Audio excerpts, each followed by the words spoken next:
cadena ibérica tiene una cita con la historia con Pío Moa y Javier García Isaac. Cita con la historia. Presenta Javier García Isaac.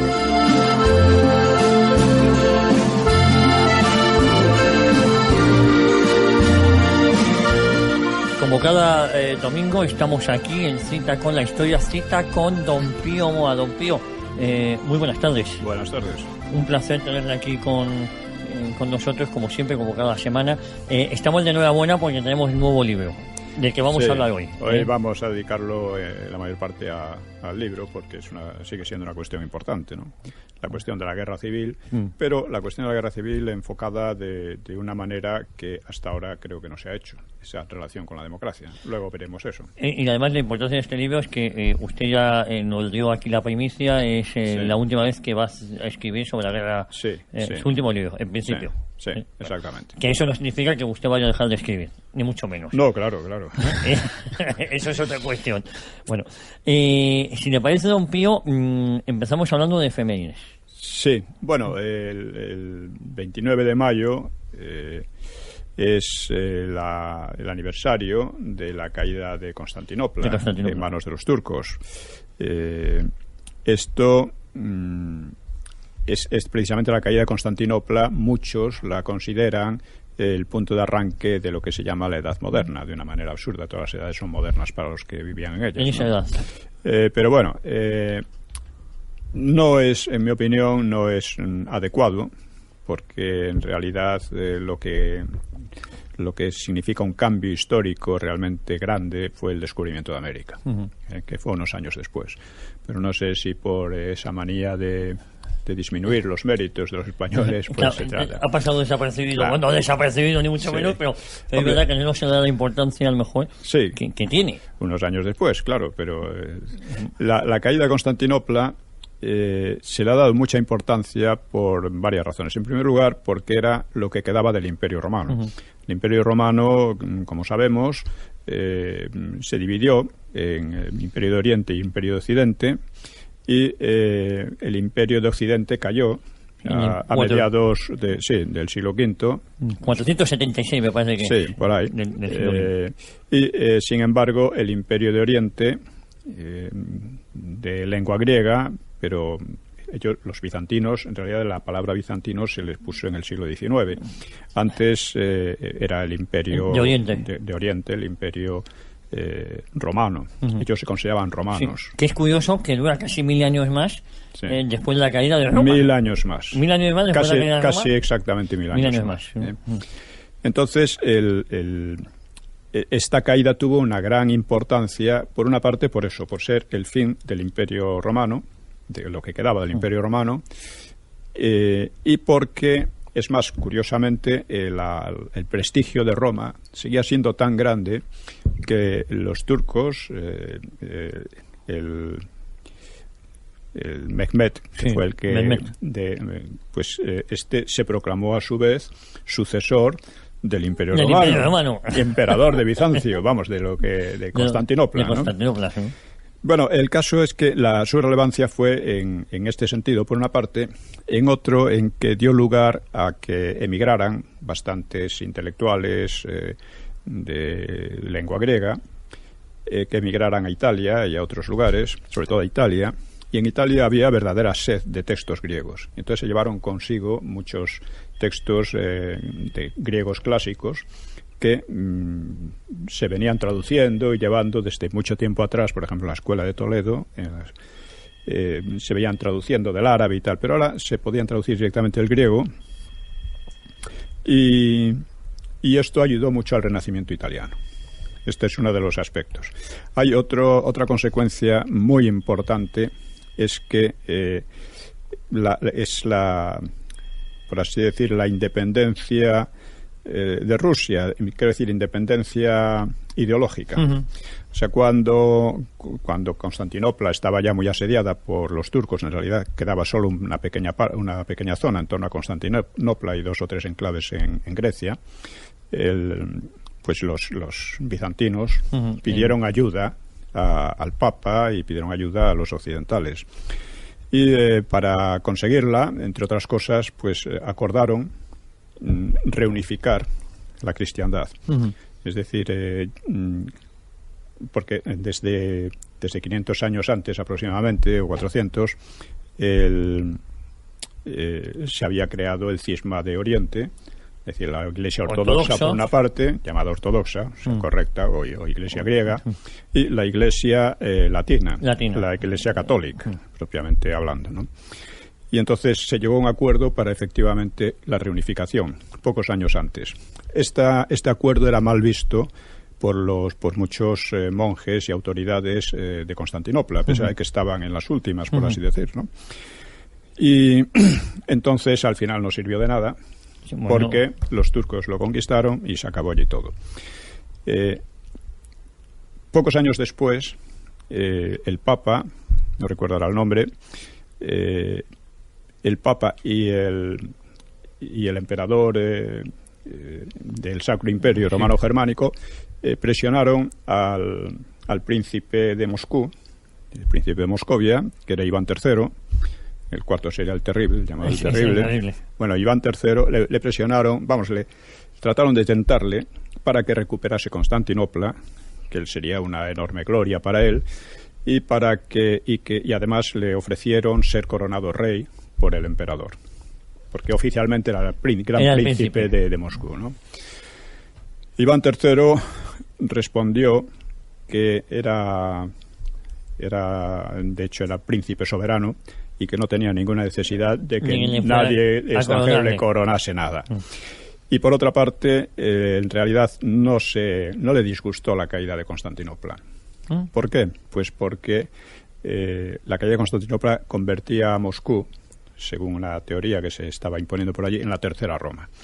La primera Roma había sido Roma, la segunda Constantinopla y la tercera sería Moscú. La tercera y definitiva. Es decir, Moscú aspiraba en aquel momento a convertirse en el centro de la cristiandad y un centro universalista. Y además, él acusó a Constantinopla de haberse puesto de acuerdo con Roma para acabar con la división, lo cual consideró que era una herejía y una traición a la doctrina correcta. Y así quedó esto. Es decir, hubo tres grandes consecuencias. Primero, el propio fin del Imperio bizantino. En segundo lugar, su influencia en el Renacimiento italiano, que ya estaba en marcha desde hacía mucho tiempo, pero se reforzó. Y en tercer lugar, la proclamación de Moscú como tercera Roma, que esto iba a tener una importancia enorme porque hasta nuestros días los rusos llegaron a considerar que ellos eran los verdaderos herederos del cristianismo y del propio imperio, la tercera Roma. Pues fíjate, eso quizás ha sido lo más desconocido, ¿no? El considerar a Moscú, aunque es verdad que esa importancia fue luego capital, ¿no? Sí. Esto daba a Moscú, a Rusia, una especie de mística religioso-política, y bueno, que le ha dado una gran influencia luego en toda su actuación posterior. Hay que decir también que en Rusia se estaba dando un proceso contrario al que se daba en Europa occidental y en menor medida en Europa oriental, que era de liberación de la servidumbre, acabar con la servidumbre de la gleba, que prácticamente en la parte occidental no existía ya. La parte central del imperio alemán y tal se mantenía y dio lugar a luchas tremendas en tiempos de Lutero, en el siglo siguiente, las guerras campesinas. Y en cambio en Rusia el sistema de la servidumbre se reforzó, y se reforzó aún más con Iván el Terrible. Y duró hasta el siglo XIX, cosa que en el resto de Europa había desaparecido muchísimo antes. Que igual, don Pío, eso fue lo que dio base al éxito que tuvo la Revolución Rusa, o puede ser una consecuencia, ¿no? En alguna medida sí. Cuando llega la Revolución Rusa ya se había abolido la servidumbre de la gleba, pero había una gran cantidad de campesinos sin tierras, teóricamente libres, pero que en la práctica tenían que aceptar las condiciones de los amos. A eso me refiero, ¿no? Que ese retardo en llegar a eso... Eso lo explotaron muy bien los bolcheviques. Sí. porque en la revolución dijeron, o sea, una de las consignas principales fue la tierra, fue el reparto de la tierra. Para que la trabaja o... Sí, la tierra a los campesinos, ¿no? Sí. Pero, claro, una vez consiguieron su objetivo, despojaron a los campesinos de la tierra. Al contrario, yo creo que se trajeron. Totalmente. Y además, en medio de la gran hambruna, por ejemplo, de Ucrania y de otros lugares, el Holodomor, que murieron, vamos, millones de personas parece ser que murieron ahí. Sí. Y eso parece... Pero bueno, eso es una consecuencia muy lejana y que además no es una consecuencia real. En alguna medida influyó, es decir, la situación del campesinado ruso siempre fue muy dura. Sí, muy compleja y entre otras cosas por la climatología de Rusia no lo hacía fácil la vida del campesinado. Ya, no, pero por la situación de estar tan subyugados, ¿no?, por los amos, que insisto, en la época de Iván III ya la servidumbre, en lugar de tender a desaparecer, se fue reforzando, impidiendo incluso a los campesinos el protestar o sea, protestar o quejarse, ¿no? Cosa que en el Occidente nunca había ocurrido. Don Pío, bueno, yo creo que esta efeméride es importantísima, la caída del Imperio Bizantino, que no deja de ser la caída del Imperio Romano de Occidente. Exactamente. De Oriente, perdón. De Oriente, sí. Otra de las curiosidades es que supervive casi 1000 años, al original, ¿no? Al Imperio Romano. Hay que decir que con muchísimos cambios. Sí. Claro. Pero bueno, la lengua del Imperio Bizantino era la griega, mientras que en Occidente era el latín. Etcétera. Don Pío, usted acaba de escribir un libro que se llama... La guerra civil y los problemas de la democracia en España. Bueno, hay que partir de un hecho verdaderamente curioso, y es que 80 años después de que empezara la guerra, parece que sigue despertando verdaderas pasiones. Y esto se debe a un hecho evidente y elemental, y es que la guerra no ha sido asimilada. No ha sido asimilada, se han mantenido una gran cantidad de mitos.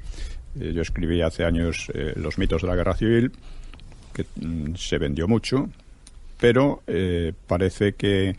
Hace 11 años usted escribió ese libro, estamos hablando, años, Parece que fue ayer. Sí. Yo he de reconocerle que antes de conocerle a usted y la relación que tenemos desde hace varias temporadas con este programa de radio, para mí ese libro me marca, aún conociendo lo que usted cuenta en ese libro, pero sí es verdad que verlo escrito a uno le cambia la perspectiva, ¿no?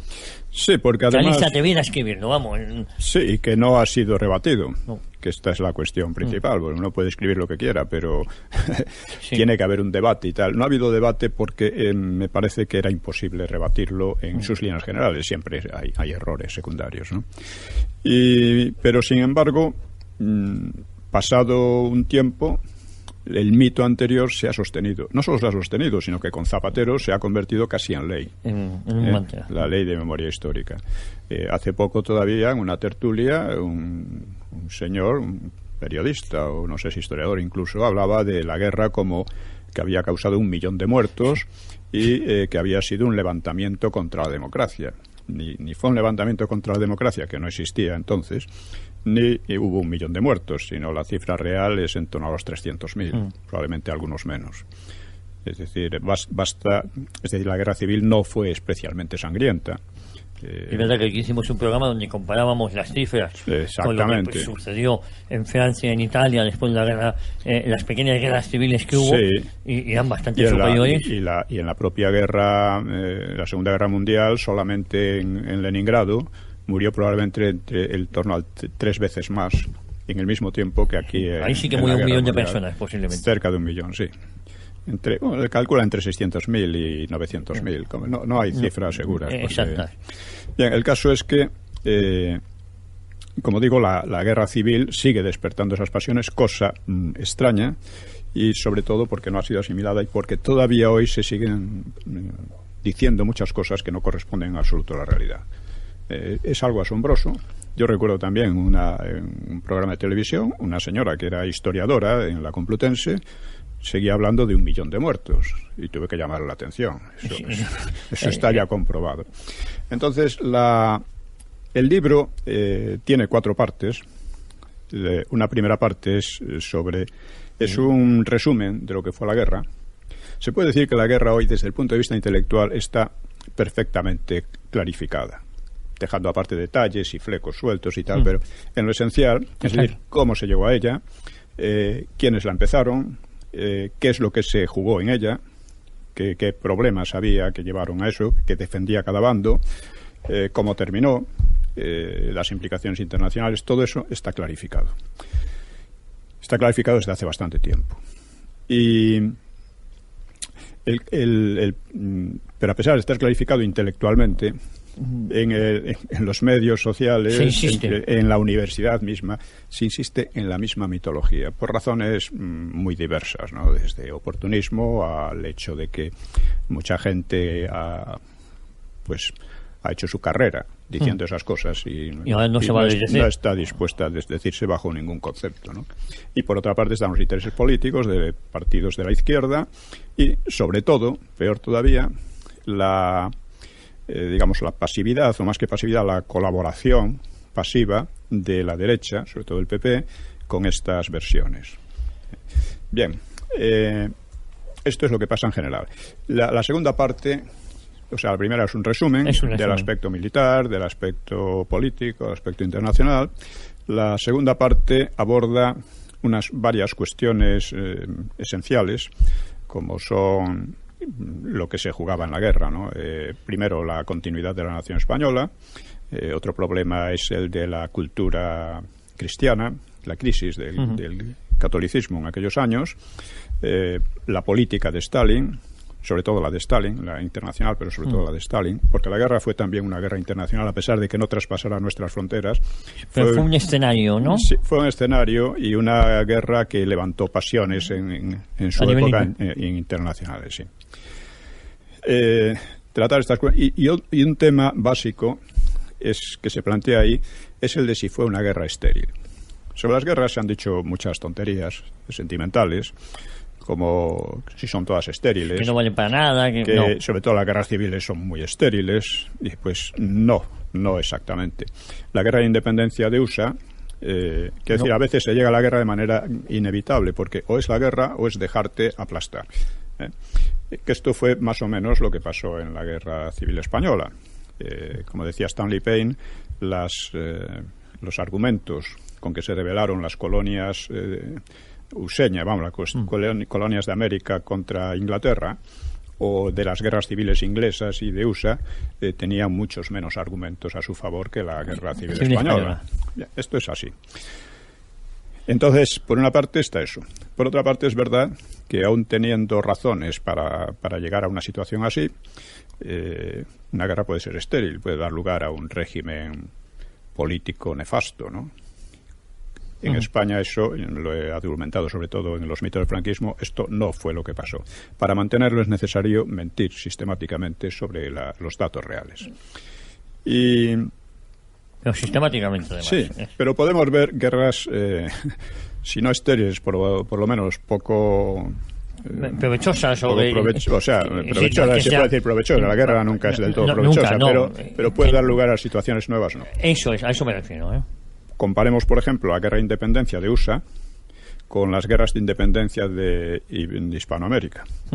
Las guerras de independencia de USA dio lugar a un Estado que se ha convertido en el Estado más importante, primera potencia, no solo en el aspecto militar, sino también político, cultural, de todo tipo. Y cultural, sobre todo muy importante también. Muy importante.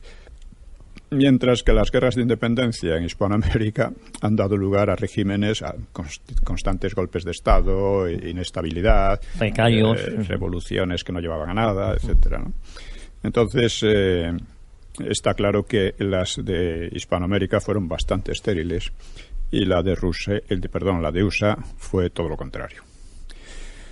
Y esto, sí. No, le iba a preguntar, por ejemplo, la revolución rusa también trajo un cambio importante a nivel mundial, ¿no? Sí, la revolución rusa y una guerra civil espeluznantes, así que fue una guerra mucho peor, sin duda, que la española. Muy cruenta. Mucho más cruenta, con hambres y de todo tipo de cosas. Y dio lugar a un régimen totalitario, un régimen de Gulag, un régimen brutal. Y que afectó a media Europa. Que afectó a media Europa. Esa guerra fue trascendental, ¿no? Que afectó a media Europa. Y la tercera parte se centra en la cuestión de la democracia, porque como en España no ha habido... o sea, en ello examino los distintos puntos de vista sobre la democracia. Como en España no ha habido un pensamiento real en esos términos, pues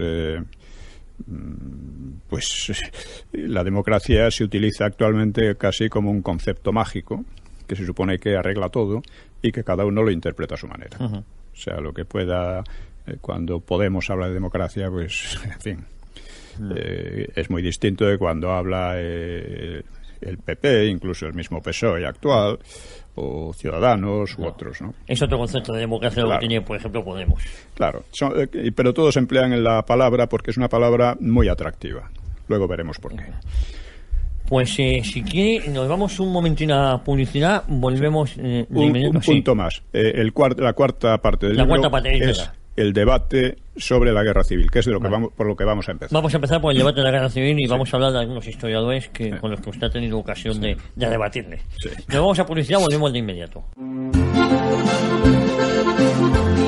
Pues don Pío, ya estamos de vuelta aquí en Cita con la Historia, Cita con don Pío Moa, y hoy hablando sobre su último gran libro, y además, insiste, y a mí me apena, pero yo entiendo que usted ya lo ha hecho público, que será el último libro sobre que hable de esta cuestión. Sí, de la guerra civil, porque ya digo, lo esencial está aclarado y repetir no tiene objeto, a pesar de que muchas veces es necesario para rebatir lo que se está diciendo. Pero recordar, la guerra civil y los problemas de la democracia en España. Sí, vamos de ediciones Encuentro. De ediciones Encuentro. Y recordar que la próxima fin de semana, me parece que es 6 de junio yo creo que es el próximo sábado, usted está en la Feria del Libro.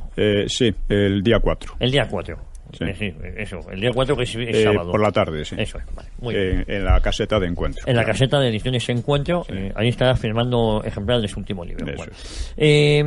Usted critica a los historiadores más variados, muchos de ellos muy reconocidos, como son Raymond Carr, Anthony Beevor, Santos Julián, Tussell, Melafakis, Preston, Juan Pablo Fuchsi. ¿Esto a qué se debe la crítica que realiza sobre todos ellos? Yo siempre he propuesto, como nadie tiene la verdad absoluta, claro está, pues siempre he propuesto que es necesario un debate. Era necesario un debate sobre estas cuestiones. Este debate no ha tenido lugar.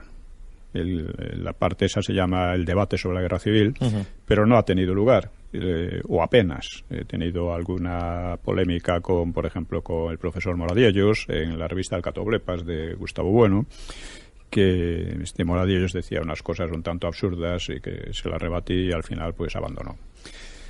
Pero bueno, en general lo que he hecho yo, como creo que el debate es completamente necesario a pesar de todo, es cogerlos a lo que ellos decían, coger artículos o libros suyos y analizarlos. De tal manera que bueno, he empezado por el de Raymond Carr, porque es un historiador que ha sido muy loado. Sí. Por ejemplo, por Juan Pablo Fuchsi, que ha tenido mucha influencia entre los hispanistas ingleses y en España, y historiadores españoles, y que sin embargo tiene una concepción general de España irrisoria. En este artículo él viene a insistir en que España es un país muy variado, lo cual es verdad, desde luego, pero todos lo son en mayor o menor medida, pero España especialmente, eso es cierto. Es un país muy variado, en el que no existe una verdadera unidad, que es un país, como diríamos, que se sostiene como por una cuerda de arena entre regiones y ciudades que se odian unas a las otras, etcétera. Todo esto lo dice... Lo dice tal cual. Sí. Claro, yo le digo, mire usted, si eso fuera cierto, España habría desaparecido hace mucho tiempo. Y sin embargo, España tiene las fronteras más antiguas de Europa. Porque el Reino Unido, por ejemplo, en época tan reciente como los años 20 del siglo pasado, ha ido cambiando. Cambió de manera además muy importante. Perdió Irlanda, la mayor parte de Irlanda, por ejemplo. Las fronteras europeas han cambiado en el siglo XX, casi todas, de manera importante, muchas veces. O sea, Francia, sobre todo Alemania, Italia, todas ellas. Bueno, Italia menos, pero han cambiado. Italia, además, y Alemania son países que se han creado en el siglo XIX como naciones. O sea que si España, que ha mantenido su unidad y sus fronteras durante 500 años, es un país en el que no hay ningún tipo de unión real, que es todo una cosa así cogida con hilos, o sea, con... Usted ha dicho una cuerda de arena, que yo creo que eso lo significa muy bien. Claro, pues entonces ya me contará usted, ¿no? Pero estas cosas se dicen. Y ya digo, ha sido muy influyente, por ejemplo, sobre Juan Pablo Fusi, que es un historiador, desde luego, más ponderado, aunque no lo bastante, en mi opinión. Le dedico otro artículo, porque es sobre lo que he señalado, que la guerra civil empieza en el 34, con la insurrección de... Asturias, mal llamada de Asturias. Era una insurrección que se planteaba en toda España, aunque triunfó durante 15 días en Asturias. En Asturias, esa es otra precisión que hay que hacer. Claro, y que empezó entonces... aunque se aplazó por la derrota de la insurrección, pero es una insurrección de la que los autores, es decir, los socialistas, los que participaron en ella, que fue prácticamente toda la izquierda, de hecho, los separatistas catalanes, etcétera, siguieron en las mismas. Dice, ya que no podemos ahora por las armas, vamos a imponernos, pero una dictadura real a través de las elecciones. Ya sabemos que las elecciones del 36 fueron fraudulentas y ya sabemos lo que vino después fue un intento de impedir la democracia, impedir que la derecha pudiera llegar al poder. Y dentro de ello, quienes tomaron la mayor influencia fueron los grupos más revolucionarios, tipo PSOE, tipo Partido Comunista, los anarquistas, etcétera, ¿no? Y también nos habla de Santos Juliá, de Toussaint, Sí, bueno, Juliá lo he rebatido muchas veces. Toussaint es más interesante en cierto sentido. Bueno, Juliá es creo que fue sacerdote incluso, pero se ha pasado con armas y bagajes al Partido Socialista y por consiguiente escribe una historia en la que el Partido Socialista es un partido democrático, ¿no? O sea, son cosas que no tienen pies ni cabeza, pero que se dicen, se insiste en ellas y mucha gente termina creyéndolas. Toussaint es más interesante porque es un historiador típico de la derecha, que ha sido además muy influyente en la derecha, en el PP, etcétera. Lo mismo que García de Cortázar, del que hablo también bastante. Y por poner un simple ejemplo, ¿no? Una de las fechorías que hizo el Frente Popular fue llevarse los cuadros del Museo del Prado. Llevó los cuadros del Museo del Prado exponiéndolos a bombardeos, dejándolos a veces en lugares poco seguros, en lugares que podían haber sido bombardeados, en objetivos militares, como decía el propio Azaña. El propio Azaña estaba absolutamente espeluznado de lo que se estaba haciendo con aquello, ¿no? En sus diarios viene. Es interesantísimo leerlo, el diario de Azaña, porque él relata perfectamente los personajes que le rodeaban, ¿no? Claro. Entonces, esta fechoría han tenido el descaro de presentarla como el salvamento de los cuadros del Museo del Prado para evitar los bombardeos.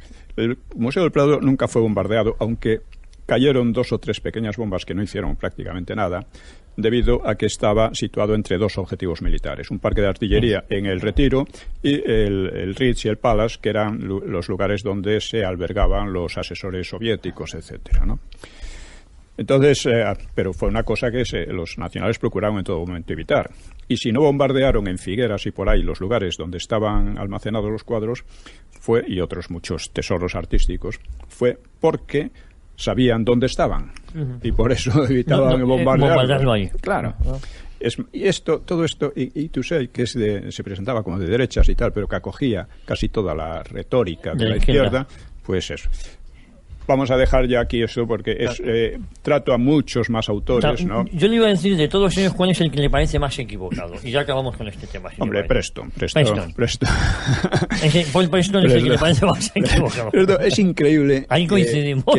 Que un historiador como Preston, que es un fraude constante, ¿no? Y lo he demostrado en muchas ocasiones, me gusta en muchos esa sitios. frase, es un fraude constante, sí. Paul Preston. Pues que tenga ese predicamento en los medios izquierdistas, incluso en muchos derechistas en España, ¿no? O sea, porque quien aupó más a Preston fue el señor Anson, Sí, Luis María Anson. Luis María Anson. El mismo que escribía Hola Safranco antes del 75. Sí, el mismo que era... En fin, el franquismo. Él se presenta como antifranquista y perseguido por el franquismo, pero cuando yo estudiaba en la Escuela de Periodismo en los últimos años del franquismo, pues él era el subdirector de la Escuela de Periodismo. O sea, un régimen que lo persigue nombrándole, encargándole la formación de los periodistas del régimen. Futuro. O sea, son cosas tan... bueno, es tremendo, ¿no?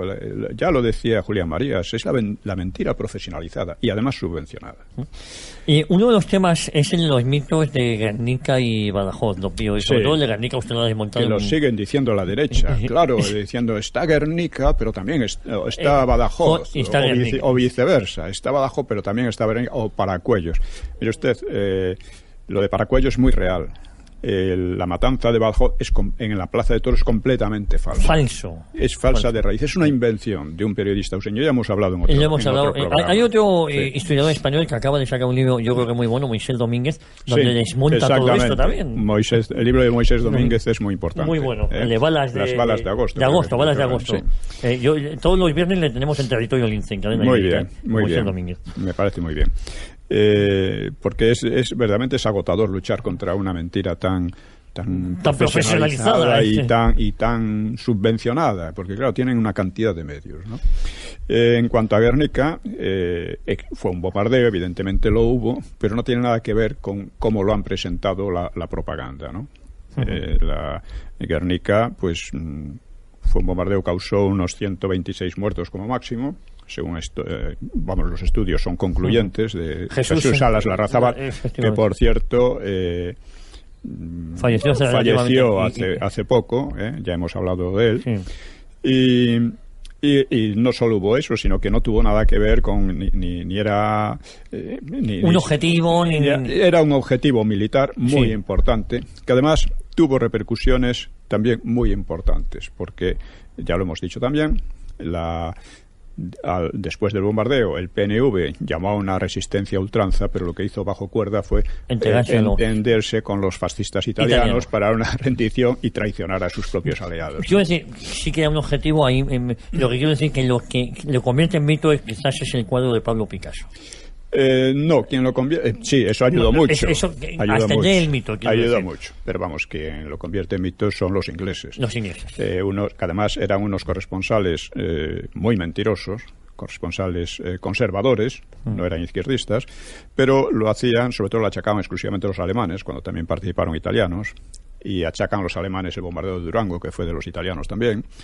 Y estos reporteros, lo que les interesaba a los conservadores en Inglaterra era alertar a la población, asustarla, diciendo que los alemanes nos van a hacer lo mismo de manera masiva, y así que hay que prepararse, porque los laboristas se oponían al rearme que los conservadores querían. Entonces lo utilizaron de esa manera. Era propaganda de guerra. Propaganda de guerra, sí, que claro, bueno, tenían sus razones, pero lo que hacían era utilizar aquí nuestros problemas, que no eran los suyos. Don Pío, usted también plantea temas como el de Negrín, el llamado salvamento de los cuadros. Sí, eso en la que hemos comentado. Negrín, que... del Museo del Prado. Negrín era un señor que primero robó a mansalva, que llevó el tesoro español a Moscú, con lo cual dejó al Frente Popular completamente en manos de la Unión Soviética, que quería prolongar la guerra al máximo para ver si enlazaba con la Guerra Mundial, con lo cual los destrozos y las víctimas aquí se habrían multiplicado, y sin embargo a este señor pues lo están convirtiendo en un héroe. Ya en el propio PSOE lo expulsó y se puso contra él, pero con Zapatero se le ha reivindicado de nuevo, y hay una serie de historiadores que lo están reivindicando constantemente, entre ellos Preston. Pues Preston reivindicando la figura de Negrín. Por supuesto, y con eso ya se definen. O sea, Preston fue una calamidad absoluta para España, y si hubiera triunfado sería 10 veces más calamitoso, pero por eso mismo yo creo, uno piensa, a pesar de eso no. Yo creo que lo reivindican por eso mismo. Y usted también nos habla de un tema que a mí me parece muy interesante y que hemos comentado en alguna ocasión, que son las mentiras sobre la represión franquista. Bien, sí, lo hemos comentado desde luego. Y las mentiras son triples. Primero, hablan de víctimas del franquismo, identificando a a los fusilados como si fueran demócratas. No lo eran en absoluto. Claro, pertenecían a partidos no antidemócratas y en general también antiespañoles que colaboraban con los separatistas, ¿no? En segundo lugar, se exagera muchísimo la cifra. Pues se hablan de cientos de miles incluso, ¿no? La cifra real de fusilados después de la guerra pues estaría en torno a las 11 o 12.000. 11 o 12.000 personas. Porque eso, afortunadamente hoy, se puede certificar con archivos. Es decir, cuando nos hablan de miles, de cientos de miles de muertos... de cunetas y cosas de esas. Todo eso es una cosa... Se ha convertido en un negocio, porque la Ley de Memoria Histórica ha dado lugar a cientos de asociaciones que son subvencionadas. Claro. Y como son subvencionadas, les interesa mantener el cuento. Esa llama. Pero al mismo tiempo, claro, crean el odio, en fin, y falsifican la historia. Bueno, pues habla de las redes sociales que uno se mete y la indocumentación y la incultura es tremendo, que eso mejor. Claro. En tercer lugar, identifica la mayor parte de estos fusilados. Caerían algunos inocentes, sin duda, pero la mayor parte de estos fusilados eran chequistas, asesinos y tal, fueron fusilados por eso. Es decir, que no fueron fusilados por defender la democracia ni la libertad, fueron fusilados por ser asesinos. Para estos eran víctimas. O sea, es un triple falseamiento terrible, de efectos terribles sobre la gente indocumentada, claro. Y además lo que supone a las auténticas víctimas. Claro, exactamente. Ponerles en plano de igualdad con los verdugos. Exactamente. Don Pío, si le parece, cambiamos de cuestión y hablamos de la democracia. Sí. Usted sostiene que la democracia no desempeñó en la guerra ningún papel ni en la izquierda ni en la derecha, ¿no? Viene a usted decirnos que no se luchaba por la democracia, que ninguno de los dos bandos quería la democracia. Esto no hace falta más que ver quiénes eran los componentes del Frente Popular. Lo hemos dicho también muchas veces. Los componentes del Frente Popular eran radicalmente antidemócratas, eran totalitarios o golpistas o racistas como los del PNV o la Esquerra Republicana. Llamarles demócratas ya implica una falsificación e implica que quien lo hace no es demócrata a su vez. En segundo lugar, ¿por qué la derecha a su vez no era democrática? Por dos razones. Primero, en casi toda Europa la democracia estaba en una crisis muy, muy grave, ¿no? Pero sobre todo porque aquí en España pues ha habido la experiencia de la República.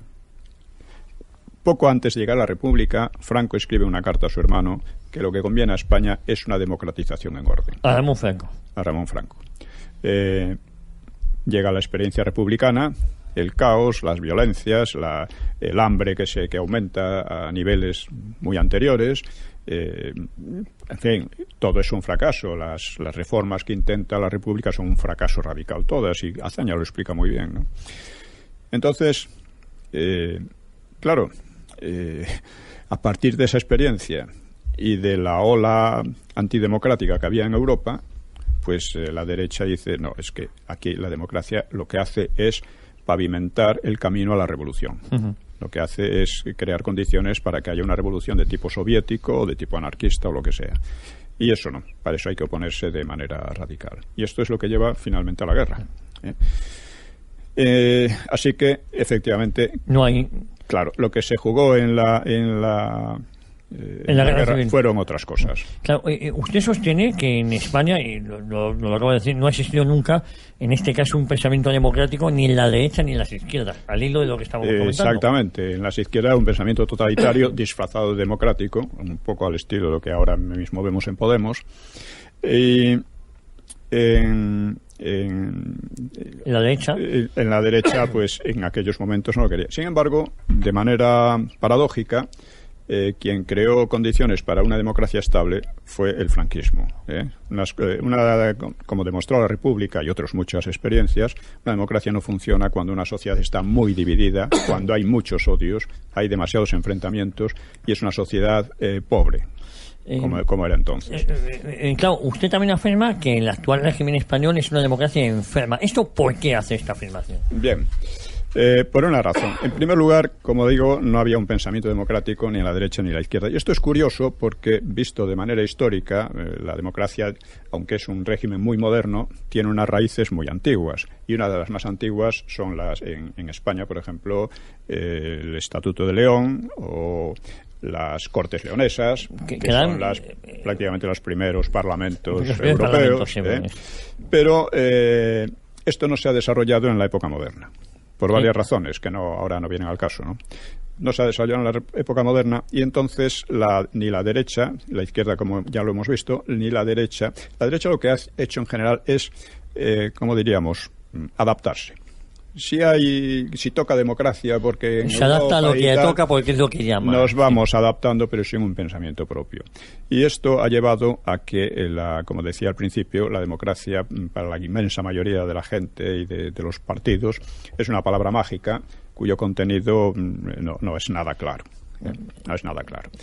La democracia, y por eso la democracia está degenerando, está convirtiendo en una democracia bananera en la que ni hay igualdad ante la ley, ni se respeta el Estado de Derecho, como muestra la colaboración con la ETA, de la que hemos hablado ya en otras ocasiones, y con los organismos políticos de la ETA, etcétera, y con los separatismos, que nunca fueron democráticos, de eso también hemos hablado.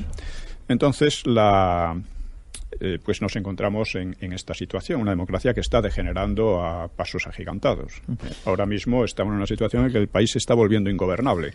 Don Pío, fíjese que yo es que soy un privilegiado que he tenido la ocasión ya de leer su libro. Usted sostiene y señala que la palabra democracia es equívoca porque nunca existe ni puede existir un poder del pueblo. Exactamente, esto es una de las... O sea, la democracia puede degenerar por muchas razones, pero literalmente significa poder del pueblo. Fue una elaboración de Aristóteles. Pero el poder siempre se ejerce sobre el pueblo. El pueblo no tiene sobre quién ejercerlo. Obviamente. No lo ejerce el pueblo. Siempre lo ejerce una minoría sobre el pueblo.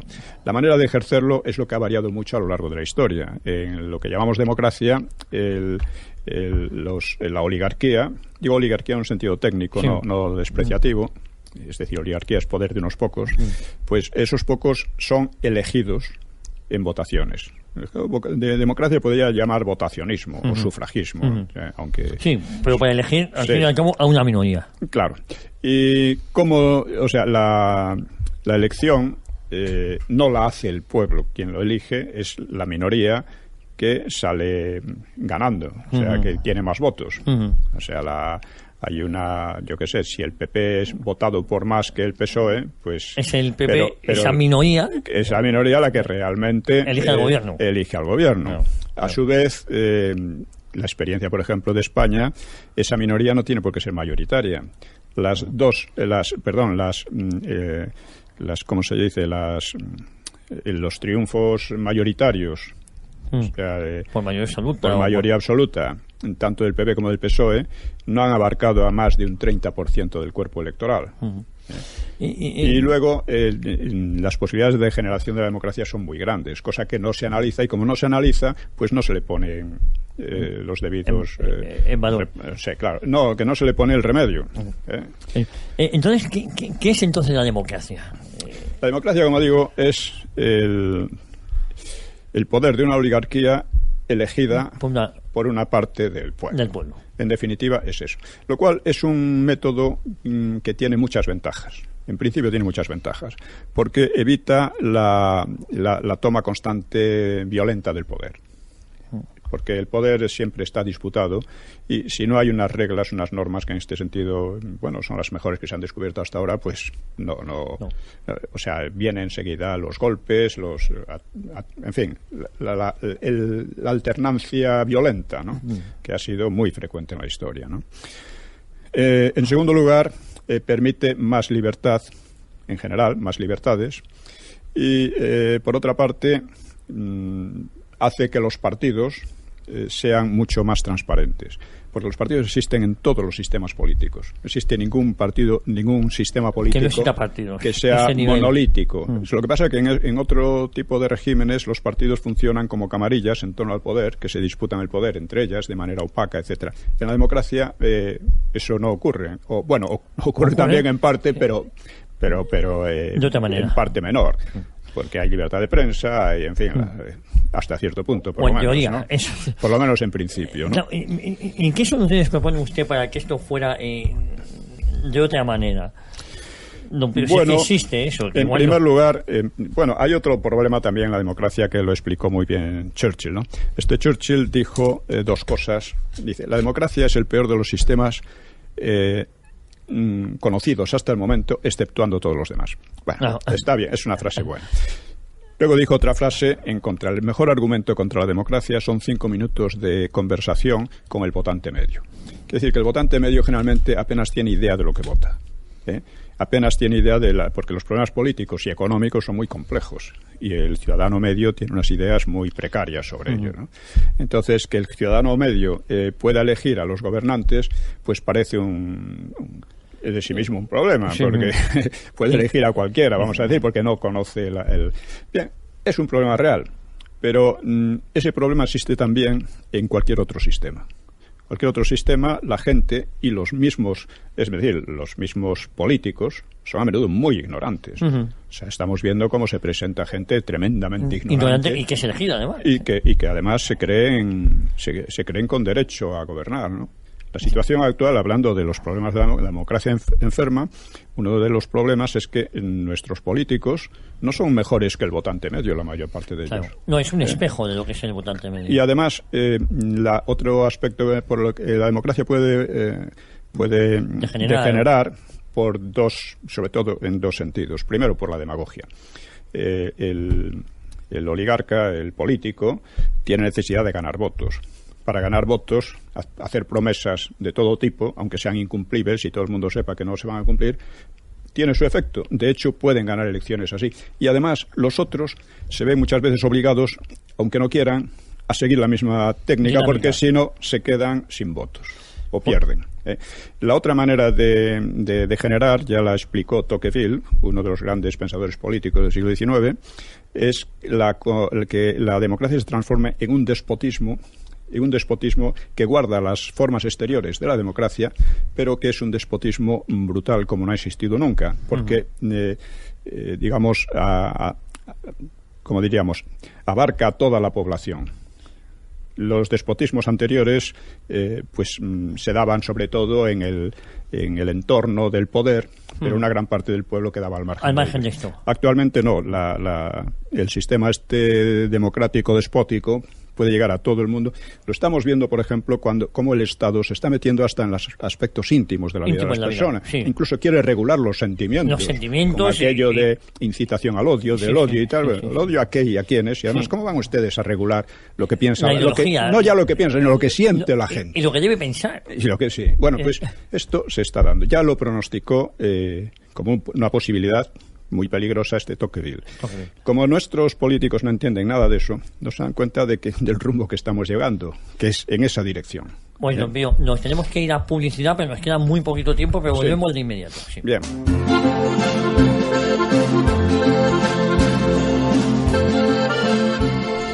Ya estamos de vuelta en Cita con la Historia, Cita con Don Pío Moa. Hoy un programa muy especial porque estamos presentando el libro La Apuesta del Largo.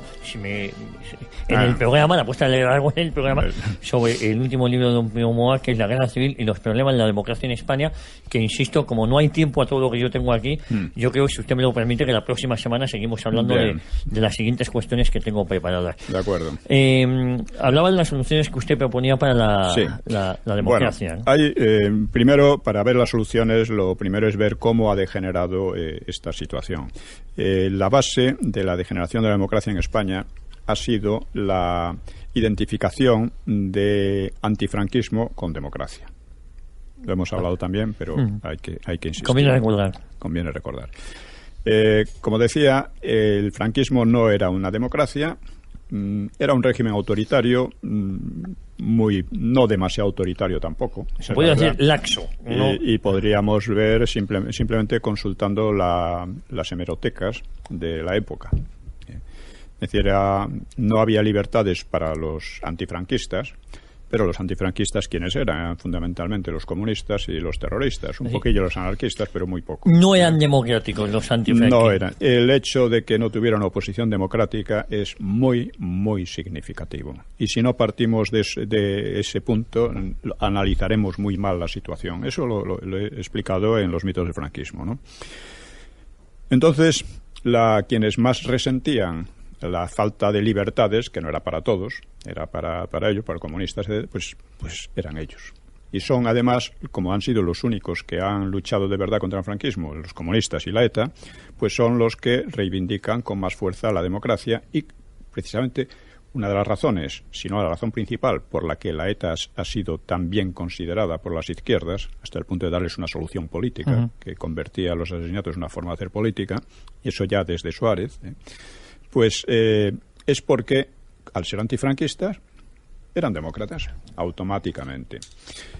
La democracia, insisto muchas veces, viene del franquismo en dos sentidos. Primero, porque la organizaron franquistas, el rey, nombrado por Franco, Suárez, que era ministro del movimiento, Torcuato Fernández Miranda, que era ministro de Franco, etcétera, etcétera, ¿no? Estos fueron quienes la organizaron de verdad. Los otros simplemente colaboraron, si se puede decir así, ¿no? En segundo lugar, porque la democracia era posible gracias a la herencia de paz, de bastante libertad, de prosperidad y de olvido de los odios que habían destrozado la República. Hay si usted me permite, uno de los resúmenes que yo saco de su libro, El mito del franquismo, es que la reconciliación ya fue posible en los años 40. En los años 40, sí. Y la prueba está en que los intentos de subvertir al régimen, los comunistas, etcétera, a pesar de que objetivamente parecían tener todas las ventajas, porque era una época de gran dureza, había bastante hambre, los aliados estaban rodeando a España por Marruecos y por los Pirineos, etcétera, y la ONU estaba totalmente en contra. Bueno, a pesar de todo, el franquismo resistió, y no pudo haber resistido de no haber tenido ese apoyo, abierto o no abierto, de la gran mayor parte de la población. Esto hizo fracasar al maquis, hizo fracasar todo eso. Bien, entonces nos encontramos con que llega la transición. La transición se hace con una herencia magnífica, la mejor herencia histórica que ha tenido ningún cambio de régimen, y ya empieza a estropearse con esto, la identificación antifranquismo. La derecha intenta hacerse antifranquista también, lo cual causa irrisión en la izquierda. Y a partir de ahí viene la cuestión de la ETA, la cuestión de los separatismos como eran antifranquistas, aunque no hicieran nada contra el franquismo, excepto la ETA, pues eran demócratas. No solo eran demócratas, sino que podían avergonzar a la derecha que había organizado la democracia. Es que ustedes son franquistas, vienen del franquismo.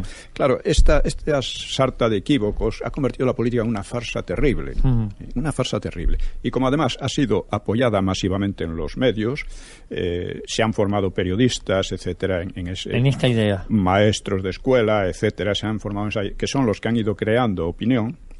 Hemos visto cómo Cebrián y Ansón han sido, que vienen directamente del régimen, han sido los grandes promotores del antifranquismo después, confundiendo antifranquismo y democracia. Pues esto ha creado una situación de envenenamiento, por una parte, y que ha enfermado la democracia realmente. Usted ahora, si le llaman franquista, ya está acabado. Es la muerte civil. Es la muerte civil. Es decir, hay una especie de dictadura, de hecho, de los sectores que al mismo tiempo son antifranquistas y antidemócratas. Yo he puesto en Twitter: Ciudadanos se ha declarado antifranquista. Quiere decir que se ha declarado antidemócrata. Eso parece una paradoja, pero no lo es. Ya he explicado por qué, ¿no? ¿Cuáles son la solución? La solución de momento no la hay, porque se ha avanzado mucho en el proceso. El país está, en ese sentido, la sociedad está un tanto embrutecida por tantos años de falsedad. Y la solución es, primero, una política que abarque la política exterior, la necesidad de reconducir las autonomías, la necesidad de y combatir al separatismo, el imperio de la ley y del Estado de Derecho, que está cada vez más deteriorado. Todo eso tiene que esto y otras muchas cosas tienen que partir de un partido político que sea una alternativa a lo que hay ahora. Esa alternativa hasta ahora no ha salido. Lo único que se puede hacer actualmente es decir la verdad, insistir en ella y apoyar una solución que vaya en esa dirección. Encaminado en esa dirección. Que vaya en esa dirección. Y por desgracia yo de momento no lo veo. Ojalá salga, pero es así, porque un proceso histórico es muy difícil de parar. Y el proceso histórico en el que estamos metidos es un proceso en el que quien está sacando el provecho de la descomposición del régimen es Podemos. Y no hay una alternativa clara en otra dirección. Y esa es la lástima, porque además Podemos no se puede considerar ni un movimiento demócrata. Bueno, quiere llevarnos a Venezuela. Ese es su modelo. Sí, yo he dicho que si hubiera un poco de decencia, Podemos tendría que traer a Maduro, a algún ayatolá, y alguna gente por el estilo para apoyar sus elecciones, demostrarnos lo bien que se está en esos países. Claro, ¿no? Sí. Traerlos a la campaña electoral. Claro. Pues, don Pío, vamos a escuchar esta canción que tú nos has traído. ¿Esta canción cómo se llama? Se llama Es mi hombre. La canta... Es mi hombre, queda bien. La canta ¿cómo se llama? Sara Montiel. Sarita Montiel. Bueno, es una canción... De Campo de Cristana. Es una canción curiosa, porque es una canción francesa, ha sido cantada por yo que sé, Edith Piaf y montones de cantantes francesas, aquí por Sara Montiel, y cantada un poco en plan de cachondeo, creo yo, porque se presta a eso, ¿no?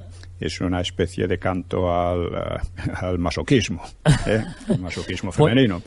Y sí. Vamos a escucharla si quiere y ahora la comentamos.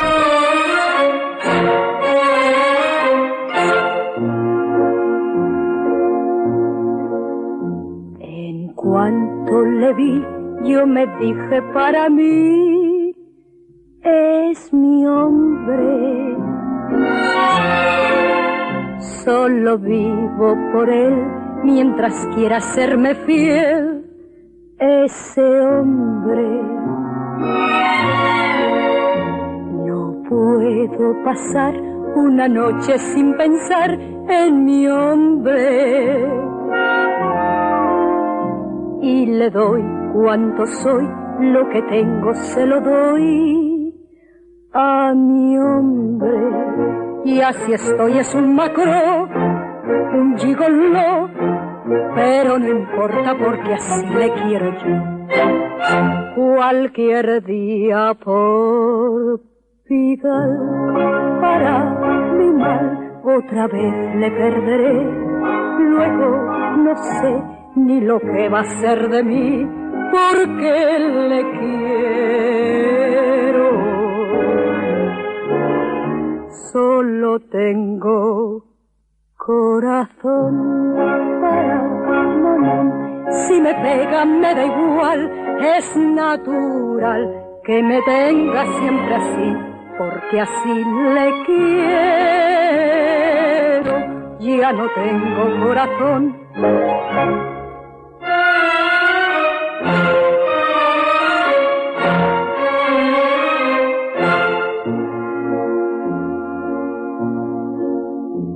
Intento olvidar y me dejo convidar por los hombres, pero no puede ser porque solo soy mujer pa' mi hombre. Por todo París busco la mirada gris de mi hombre. Si me ofrece su amor, le perdono lo peor a mi hombre. Por amor je suis comme ça, n'importe quoi. Busco a mi hombre sin saber dónde andará. Cualquier día por Pigal, para mi mal, otra vez le perderé. Luego no sé ni lo que va a ser de mí, porque le quiero. Solo tengo corazón para monón. Si me pega me da igual, es natural que me tenga siempre así, porque así le quiero. Ya no tengo corazón. Ya estamos de vuelta. La verdad es que es una canción divertida, ¿no? Esta de Sara Montiel. Es divertida. Alguien decía que debía ser el himno feminista por lo bruta que es. Porque hay un comentario de alguien una chica que lo ve, dice, se la iba a regalar, a dedicar a mi novio, pero claro, eso de que es natural que me pegue, eso ya me parece demasiado. Bueno, el caso es que esta canción ha tenido un éxito durante muchos años y es cantada también en inglés por Billie Holiday. Billie Holiday, sí. Y es curiosamente, esta Billie Holiday la canta con verdadero sentimiento. Mientras que en las versiones francesas, incluso la de Sara Montiel, insisto, tiene un aire un poco de burla. porque es una canción, en ese sentido, en su contenido es nefasto, ¿no? Pero es una canción, lo curioso es que haya tenido tanta popularidad, haya sido tan cantada por tantas cantantes, y además, por lo menos en español, francés e inglés, y probablemente en más idiomas. En más idiomas. Así que para compensar, el próximo día pondremos una que es Ágata. Viene a ser un poco lo contrario. Lo contrario a esta canción de Sara Montiel. Bueno, la eterna Sara Montiel. La eterna Sara Montiel. Bueno, lo peor, si le parece, la próxima semana a mí me gustaría seguir hablando sobre este último libro, La Guerra Civil y los problemas de la democracia en España. Porque sinceramente es un libro que apasiona, que engancha desde el primer momento, sobre todo por el análisis que usted hace aquí. Las dos partes que nos quedan, porque hemos hablado de la cuarta y la tercera, vamos a hablar de la... Hemos hablado del debate, hemos hablado de las cuestiones de la democracia, nos faltaría hablar sobre las cuestiones básicas y sobre todo el análisis crítico. Eso es. Pues don Pío, no hay tiempo para más.